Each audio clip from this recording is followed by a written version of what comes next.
जीवन में व्यक्तियों के निर्णय गलत क्यों हो जाते हैं?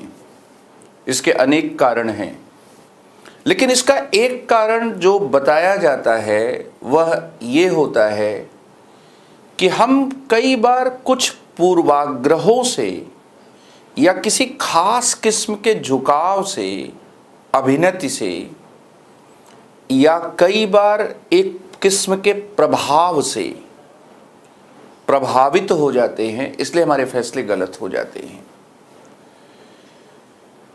भारत के क्रिकेट की दुनिया से एक बहुत ही दिलचस्प कहानी जुड़ी हुई है कि बहुत क्या है, हाई प्रोफाइल तरीके से भारतीय क्रिकेट टीम के पूर्व कप्तान सौरभ गांगुली ने चैपल को भारतीय कोच के रूप में नियुक्ति करने की पैरवी की थी, और उस पैरवी में या उनकी जो नियुक्ति हुई थी उसमें सुनील गावस्कर, रवि शास्त्री जैसे भारतीय क्रिकेट के जाने माने जो जानकार खिलाड़ी रहे हैं, वे उस इंटरव्यू पैनल में बैठे हुए थे, जिन्होंने चैपल के इस प्रेजेंटेशन के आधार पर और उनके पूर्व अंतर्राष्ट्रीय जो खिलाड़ी होने के अनुभव के आधार पर उनको नियुक्ति दी थी कि वे भारत को वर्ल्ड कप विजेता बनाएंगे। लेकिन जब चैपल नियुक्त हो गए और उसके बाद कंट्रोवर्सीज पैदा होने लगी, तो पूरी दुनिया ने धीरे धीरे, लेकिन भारत के कुछ खिलाड़ियों ने शुरू में ही मान लिया कि ये जो निर्णय था, ये निर्णय क्या है, गलत हो गया। सवाल यह है कि चैपल को भारतीय क्रिकेट के कोच नियुक्त करने का निर्णय गलत क्यों हुआ, और इससे हम क्या सबक ले सकते हैं? इस निर्णय के गलत होने के पीछे हालो इफेक्ट काम कर रहा था। कई बार क्या होता है कि हम एक किस्म के परिवेश प्रभाव से बहुत ज्यादा प्रभावित हो जाते हैं। अगर हम एक व्यक्ति में एक खास किस्म के गुणों का समुच्चय देखते हैं, तो हम उस व्यक्ति में उन गुणों के समुच्चय से दूसरे गुणों में के भी पाए जाने की बात को बहुत सहजता के साथ स्वीकार कर लेते हैं। जैसे मान लीजिए कि कोई व्यक्ति बहुत ही समय का पाबंद है, बहुत ही अनुशासन प्रिय है, तो हम गुणों के इस समुच्चय से हम परिश्रमी होने का जो गुण है उसको भी हम बहुत सहजता से स्वीकार कर लेंगे। चैपल एक अच्छे क्रिकेट खिलाड़ी थे।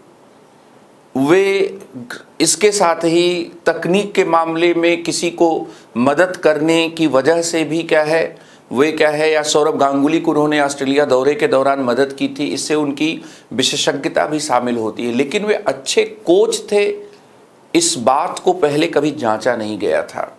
हमने ये मान लिया कि एक अंतर्राष्ट्रीय क्रिकेट खिलाड़ी जो एक भारतीय कप्तान को किसी दौरे के समय मदद करने वाला रहा, उनको तकनीकी तौर पर उनकी जो कमियां रही उनको दूर कराने वाला व्यक्ति रहा है, वह एक राष्ट्रीय क्रिकेट टीम का कोच भी अच्छा होगा।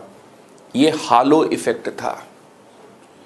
जैसे कि आप ये मान लीजिए कि कोई वैकल्पिक विषय का बहुत अच्छा टीचर है और इसलिए वो सामान्य अध्ययन को भी बहुत अच्छा पढ़ाएगा, तो ये हालो इफेक्ट हो सकता है। ये सही भी हो सकता है, गलत भी हो सकता है। कई बार क्या होता है कि हम बिना जांचे परखे, बिना कोई हमारे पास कोई आनुभविक आधार हुए बगैर हम एक छवि से कि बंदी हो जाते हैं और हमारे फैसले क्या हो जाते हैं, गलत हो जाते हैं। मनोविज्ञान में कहा जाता है कि इंप्रेशन जो फॉर्मेशन होता है, उस इंप्रेशन फॉर्मेशन में प्राइमेसी इफेक्ट, रिसेंसी इफेक्ट और इसके साथ ही हालो इफेक्ट, तीनों की भूमिका होती है। कई बार first impression is the last impression हमारे लिए हो जाता है। कई बार सारी सूचना पर ध्यान देने के क्रम में जो अंतिम में सूचना आती है उसमें हम अंत भला तो सब भला मान लेते हैं। या कई बार एक पृष्ठभूमि, एक क्षेत्र में अगर कोई व्यक्ति अच्छा है तो उसको दूसरे क्षेत्र में भी हम कई बार उस पर विश्वास कर लेते हैं। हिंदी माध्यम के साथ भी ये विडंबना जुड़ी हुई है हालो इफेक्ट की।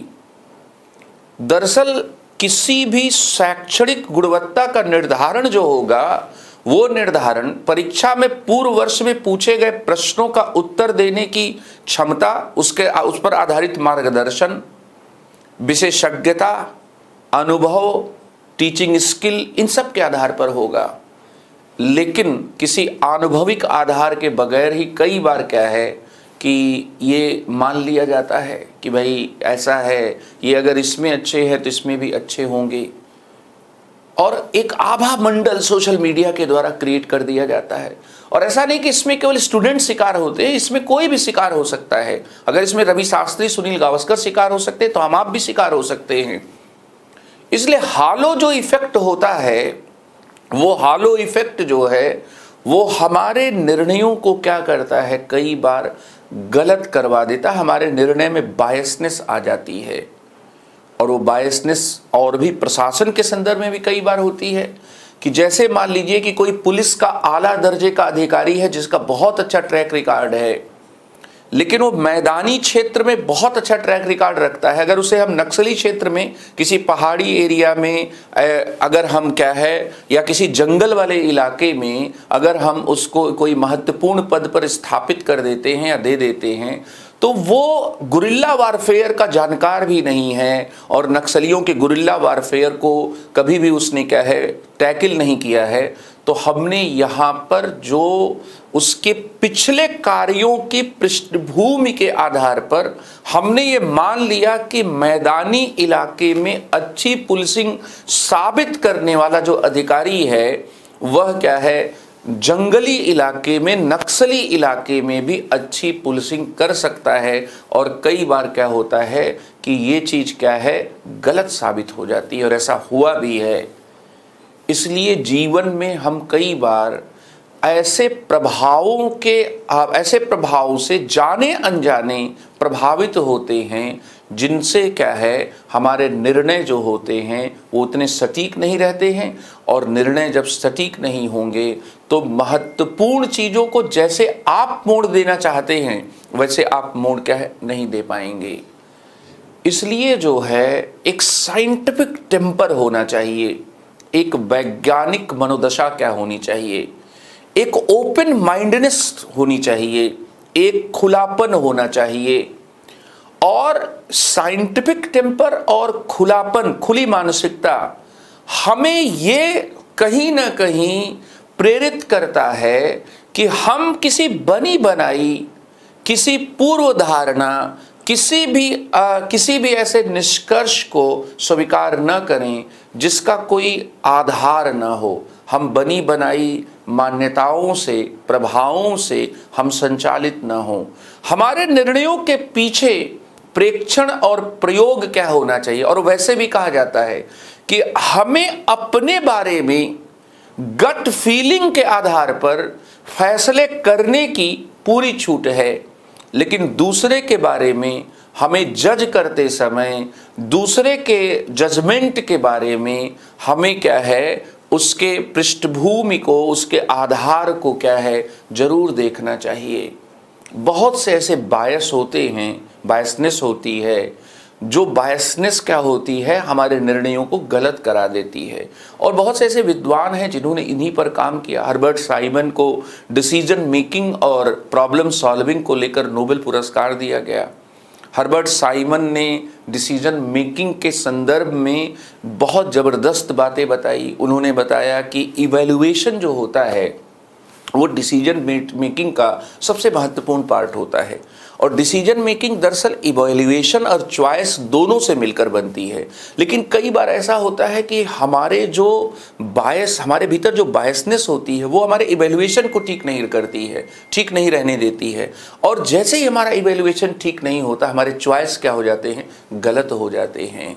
इसलिए अपना इवैल्यूएशन, अपना जजमेंट वो क्या है, कभी भी आपको प्राइमेसी इफेक्ट के आधार पर या रिसेंसी इफेक्ट के आधार पर प्रथम प्रभाव के आधार पर, अंतिम प्रभाव के आधार पर, इसके साथ ही परिवेश प्रभाव के आधार पर, हालो इफेक्ट के आधार पर, आपको ऐसे इंप्रेशन फॉर्मेशन के आधार पर अपने करियर के कभी भी महत्वपूर्ण फैसले को क्या है, नहीं लेना चाहिए।